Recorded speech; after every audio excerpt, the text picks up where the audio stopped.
1, 2, 3, 4.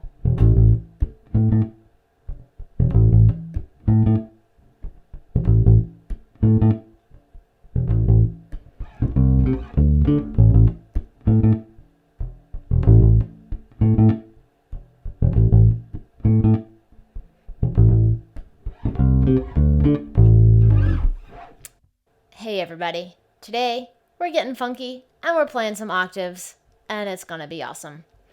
The groove that I was just playing was just the groove that I came up with using octaves, and today we're gonna talk a little bit about octaves, what they are, how we play them, and how we can use them to create a groove like the one I just did. So the first thing we're gonna do is talk about what an octave is.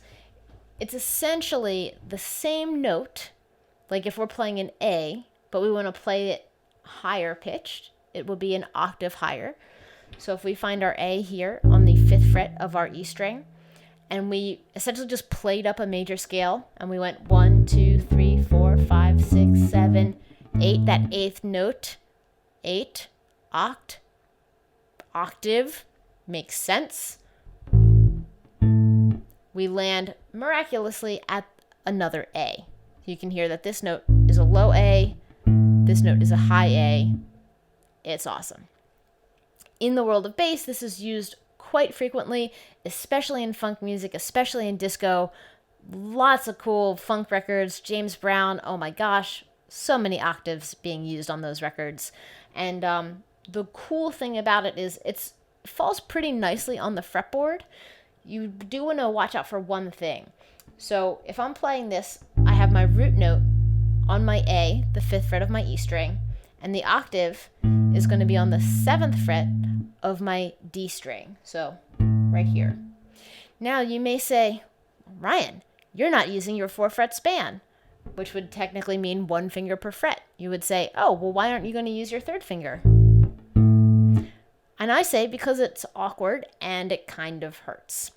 When you do it this way, you're essentially putting more strain on your middle finger and you're pulling your hand. So now your hand is no longer right over the fretboard. We want it to be like this. So it's actually better to kind of bring your fingers a little bit closer together and feel a little bit more comfortable on your fretboard, as opposed to having this strain, having your hand turned sideways, taking your pinky finger away from the fretboard. We don't want that. We want to try to keep everything straight. And so when you do play an octave, you might find it easier and more healthy for your muscles and your hand to play the octave like this. 1st finger and pinky.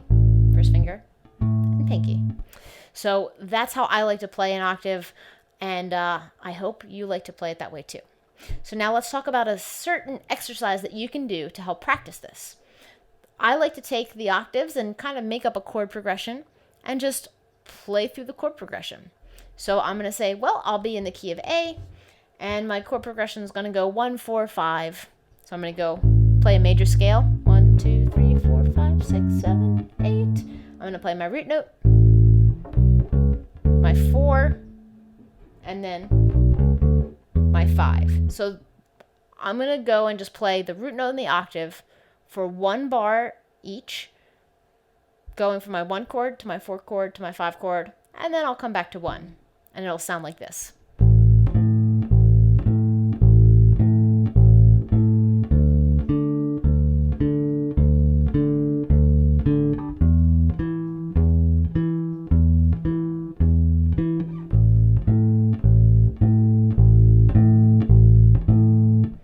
So if you're going to count it, you want to go 1 and 2 and 3 and 4, and then you'll switch.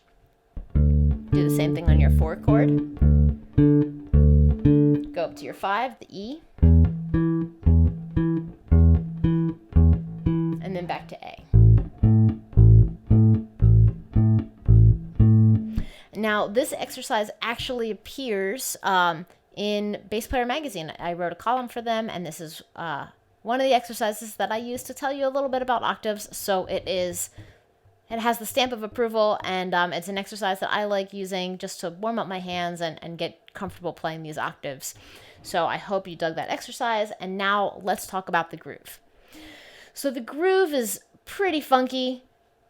It's using octaves, and one thing that you want to be mindful of is when you're playing a groove that's octave based, you don't always have to play the root and the octave, the root and the octave. You could play the root note twice and the octave twice, or the root note 3 times and the octave. And you can kind of mix and match and choose how many attacks you want, whether it's you're playing on the root note or the octave.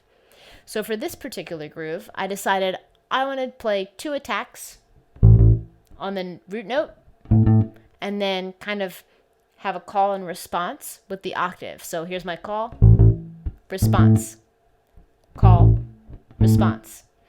And that's a pretty cool thing to do, taking the same kind of, fun, funky rhythm, playing it on the root note and then playing it on the octave. And I like to think of this as essentially a 4-bar phrase. So I'm playing it once, twice, 3 times, and then the 4th time, I'll play the beginning, and then I'll add a little funk with some more octaves. To get those, I went to my C, which is essentially the flat third or the minor third. I played an octave there, and then I went up a whole step to D, or my 4, and I played an octave there.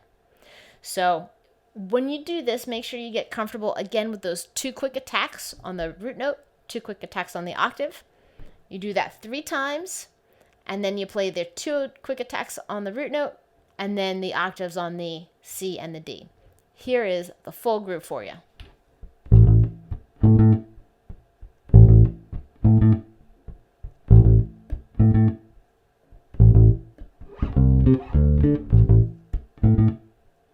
There it is. You can start it all over again. So that's a really fun groove. I encourage you to come up with your own grooves for octaves. If you want to get tab and notation for this one in particular, head over to my Patreon page or to my TrueFire channel.